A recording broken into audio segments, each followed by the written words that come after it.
Morning, good afternoon. Good to be with you today. Just a couple of announcements before we begin.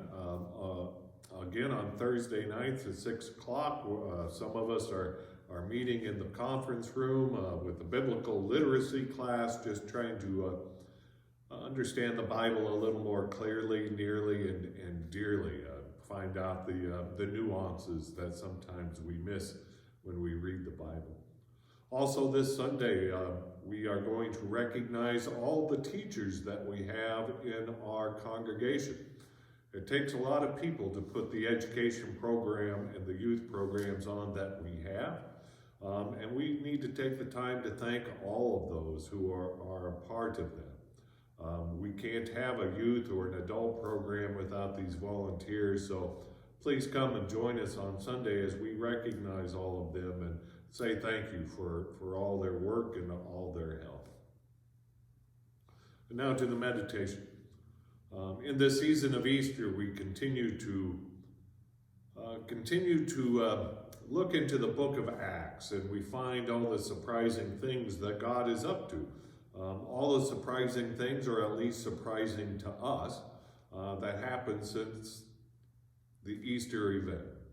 The resurrection has changed the world in very positive ways and continues to change our world yet today.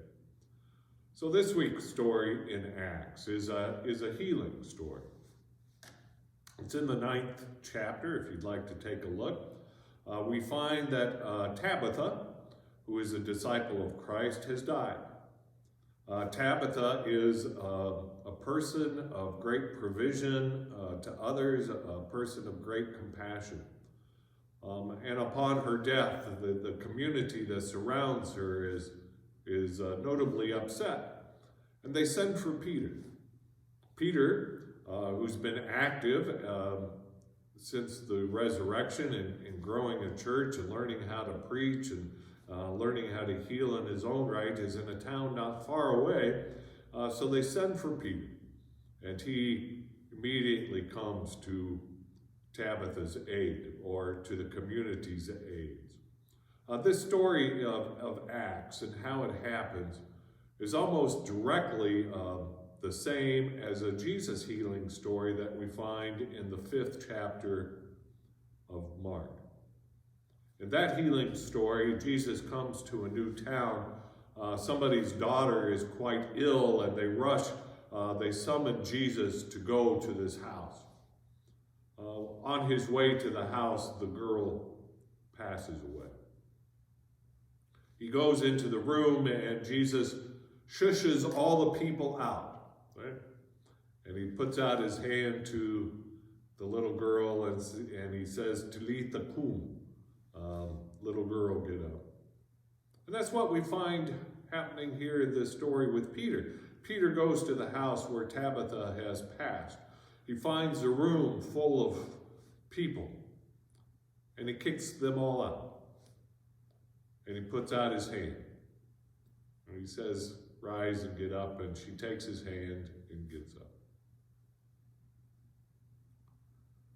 So we find in this story people who are imitators of Christ, people who are doing exactly what Jesus did, what Jesus walked this earth. First, there's Tabitha. She's an imitator of Christ in all her compassion and everything that she does and helping out her community.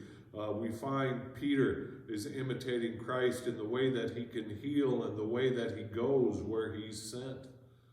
We also find the community itself is an imitator of Christ as bringing witness to how grace and love is being lived out in their community. Sometimes we think that we can't do the things that Jesus does. Sometimes we think we don't have the power, the ways, and the means to do what Jesus did. But these stories in Acts, they remind us that we indeed can do what Jesus did.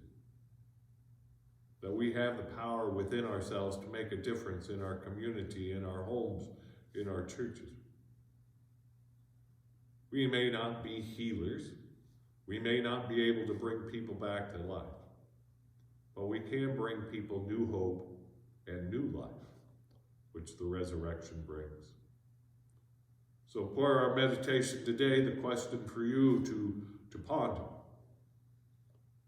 how is it that you're imitating Christ in your life today? And what are some of the ways that you might begin to imitate Christ and make a difference where you are? We'll see you soon. Peace.